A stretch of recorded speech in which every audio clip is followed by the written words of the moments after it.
Құрметті көрермендер, каналыма қош келіпсіздер. Қайырлы кеш деймін. Бүгінгі сіздерге көрсеткелі отырған 3 апта бұрынғы, яғни 3-ші апта басталады алдымызда. 3-ші апта толық осымен бітті. 3 апта бұрынғы обрезка жасалған, яғни новидан жаңадан сіздерге адаптация жасайтын және результат көрсетеді деген уәде етілгенмен қалай отроска алу керек, отроскадан кейінгі жағдайында көрсетемін деп уәде еткен болатынмын. Бұл гүлдің аты фикус эластика. Фикус эластикамның родной мамочкасы өте керемет результат көрсетіп жатыр, және де оның отроскасында проблема бар. Яғни отроскасында осындай проблемалар болып жатыр, қыздар. Тамыры ешқандай жоқ, отроскасының жағдайы өзін жайсыз сезінуде, не болмаса осындай проблеманы қалай шешеміз деген қыз-келіншектер болса, осы видеомды толықтай қарап, каналыма тіркеліп, қоңырауша белгісін басып, және де кімде осындай проблема болып жатыр фикус эластикада комментарий астында қалдыра өтіңіздер. Және одан бөлек ұнап жатса видеом лайк басуды ұмытпаңыздар. Енді кеттік, бірінші мамочкасынан бастайық. Қандай результат көріп тұрсыздар? Бұл 3 веткалы фикус эластика болған болатын.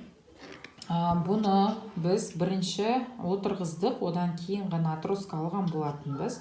Қазір сілтемеде осыдан 3 апта бұрынғы фикус эластиканы жағдай және қалай отроска алдым, ол видеоны көргілеріңіз келсе, қандай атаумен менің каналымда тұрған сілтемеде көрсетіп өтетін боламын. Енді қараңыздар, фикус эластиканың ең бірінші өте қуантатын результаты 3 аптаның ішінде осындай бұрын соңды өзінде болмаған үлкен және бодрый, өте осындай насыщенный, не деп қойды, жаңа цвет деп қойды, осындай цветпен шығып тұрған фикус эластиканы көрсеткім келіп тұр. Бұл который ең үлкен веткасынан шығарып тұрғаны. Ол дегеніміз, егер өзін новый побегтармен қуантатын болса гүл, онда осындай стволдары жасыл, ашық, жасыл түске енетін болады. Одан кейінгі 1-2 айлық гүлдердің веткасы қалай болады десеңіздер, мына жердегі сызықпен астында 5 жапыраққа дейінгі, мына жақта коричневый цветке дейінгісі осы 2-3 айлық результат деп көрсетіледі. Бұл да свежий. Енді қараңыздар, әлі де тағы да бір, бұлар осылай спираль тәріздес ашады. Міне осылайнан бір жапырақ, міне почти түсірдім десем де болады. Онда тұрған ештеңе жоқ, және де ішінен тағы да жапырақтар аша береді. Осылай фикус өзін қуанта береді, арғарай кете береді. Бұл бір веткасының жағдайы. Енді екінші веткасынан, міне қараңыздар, бұл бұрын өзі технический срез болған екен, мына жерден өспей тұрған, ішінен енді ашып жатыр, міне қараңыздар. Бұл екіншісінің жағдайы. Енді үшінші веткасының жағдайында көріп тұрсыздар, міне өте кішкентай, бұл да осылайнан гүлін ашып жатыр, жапырағын. Және де жапырақтың ішінде тағы да жапырақ бар. Мынау жапырағын сыртын жауып тұрған пленка, бұны алып тастасаңыздар да болады, не болмаса өзі табиғи түрде түсіреді. Бұл да осындай свежий ветка. Одан кейін 3-ші кетті, 4-ші веткасындағы результат міне новыйдан тоже келе жатыр побег.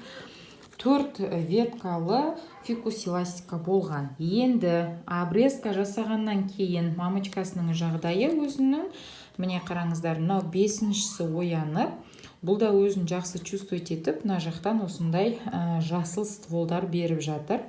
Және де міне 6-шісі бүршік атып тұр. Міне қараңыздар, 6-шісі, мынау 7-шісі, міне қараңыздар, оянып келе жатқан, міне мынау менің тырнағымның үстіндегі. Одан кейін сіздерге айтайын деп тұрғаным, міне мынау бұрынғы түсіп қалған несінің орнынан тағы да ашып келе жатыр жапырақ. Бұл 7-шісі деп қояйыншы, қыздар, міне мынау, міне кетті ма 7-шісі. Енді ең главный период бұл жерде фикус эластиканың, міне мына осы жерде былайнан главный жағдай айтылатын 7-ші ашып келе жатқан бір түкті айттық. Одан да көптеген мынандай түсіп қалған жапырақтарынан мүмкін ашуы. Общий 10 болды ғой, мына үлкендермен санағанда. Неге? Қараңыздар, мына жерде ештеңе болмаған, бір ыңғай жапырақтар түсіп қалған ствол болған. Осы жерден біз қиып алдық. Мынаны тура осылайнан түп түзу қиып алдық. Қиғаш қидым ба, даже не помню, түзу қиыппын. Енді қараңыздар, Мына жерде біреу, міне тырнағымның астында тұрған, бордовый қызыл мынау екінші, мынау үшінші. Тура обрезка жасап қиылған жерден осындай үш бутонды жапырақ беріп тұр. Негізі бұлар жапырақтарын осылай ашады. Самый молодой кішкентай жапырақтарын обрезкадан кейінгі ашылатын бүртіктері осылай ашылуы тиіс. Міне осындай результат өте керемет.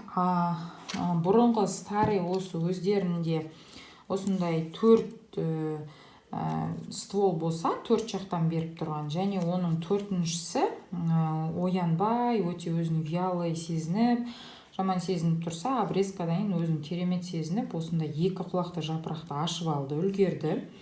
Және де ең үлкеннің өзі міне осындай жапырақ ашты. Тағы да ашады деген үміттемін. Өте жақсы куст беріп, осылайынан жауып, фикус эластикамның жағдайын мамочкасының осылайынан болып жатыр. Енді кімде атроскасының жағдайы осындай. Жапырақтары осыншалықты сарғайып, міне қараңыздар, мынау да уже почти сарғаяды, артынан дұрыс емес міне.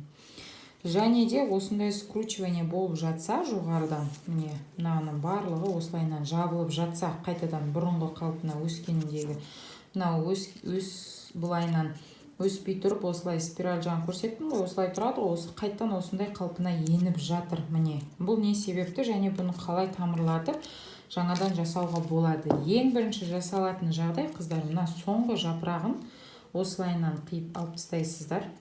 Міне даже мына соңғы 2 жапырақты алсаңыздар да болады. Осылайынан мынандай сок текать етеді. Мына сок шығармай тұрған жері, қыздар, міне қараңыздар, қазір 1 минут. Міне осындай сок шығармай тұрған мынандай стволы, значит, бұл неге сок шығармайды? Мына жақта сок шығарады, бұл живой, яғни ствол живой, мына жақта уже мертвый, өліп қалды деп есептеледі. Бұдан тамырламайды, бұл почти скорее всего шіріп жатырғанға ұқсайды. Енді бір рет кесіп сіздерге былай көрсетейін. Осы негізі живой емес, тамырды міне осылайынан кесіп тастайды. Неге? Себебі мына сок текать етіп жатыр. Бұл неге кесіледі?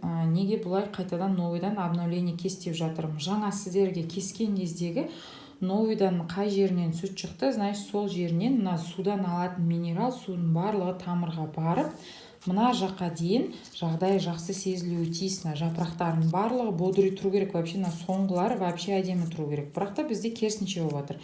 Мынау даже солып жатыр, шығарғысы келмейді, жапырақ ары қарай өскісі келмей тұр. Сол себепті осылайынан кесеміз. Кесеміз даже живой екенін көрдік қой, кескен жерінен сүт ақты. Я сүт шығады өзінде. Бұл улы, бірақ та қолдарыңызды абайлайсыздар, тиген жерді абайлайсыздар.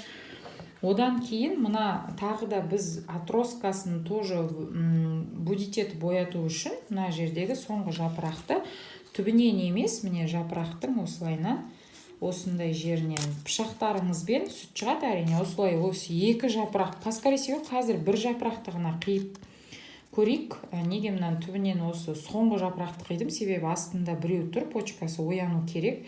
Мына түбіне жеткізбей осылайынан ғана қиып аласыздар. Егер ары қарай тағы да результат болмайтын болса, 1-2 аптада, онда мына жапырақты тура жаңа қалай кестім, солай кесіп қайтадан тәжірибе жасасаңыздар болады. Және мынаны аласыздар да, құр қайтадан осы банкіде тұрды, суын алмастырмаймын, жақын арада алмастырғанмын, қайтадан осылайынан банкіге салып күн түсетін жерге қойып қоясыздар. Банкі болғанда имеется в виду прозрачный ыдыс болу керек. Стакан бола ма, білмеймін, емкость бола ма, сіздерде қалай. Осылайынан тамырын, қайттан атроскасының тамырын ең соңғы жапырағын осылайынан түбінен кесу арқылы, және де ең соңғы сарғайған жапырақтарын, енді сарғайып келе жатқан жапырақтарын қай жерінде живой бар екен білу үшін осылайынан 2-3 жапырақ, 3 жапырақтан көп болмау керек, кесіп алып тастайсыздар, үзіп түбінен. Және де мына қайсысы тірі, мына жерде қайсысы живой болды, қай жерде живой болған жоқ, осылайынан бір рет көру үшін кесіп осыншалықты мөлшерде кесіп алып тастасаңыздар болады. Егер стволдарыңыз өте үлкен болып жатса, мынадан да өте үлкен болып жатса, онда тағы да побольше кесулеріңізге болады. Өздеріңіз қалауларыңыз, бірақ та өте қатты короткий кесіп тастамаңыздар. Енді мына 2 стволды салыстырғым келіп тұр. Егер гүлдеріңізде мынандай ашық коричневый емес, қанық осындай ствол болатын болса, қыздар, проблема тамырда. Тамырда көресіздер, тамыр болмайтын жағдайда онда мынандай бөлініп тұрған шетінің барлығын кесіп алып, чисто осындай ақшыл коричневый болып тұрған жерін ғана қалдырасыз, және де қалдырмасаңыз түбінде осындай жалғыз өйстіп қалатын болса, бір бодрый түрі пенек қана қалдырасыздар да, гүлдің тамырында тамыры мен пенек тұра береді, бұдан да тағы да побегтар беріп өседі. Соңынан барлығын кесіп алып тастайсыздар да, ары қарай отросканы қалай разбирать етуін жасай берсеңіздер болады. Келесі видеода кездескенше қош сау саламатта болыңыздар, және де қолдау жасауды ұмытпаңыздар.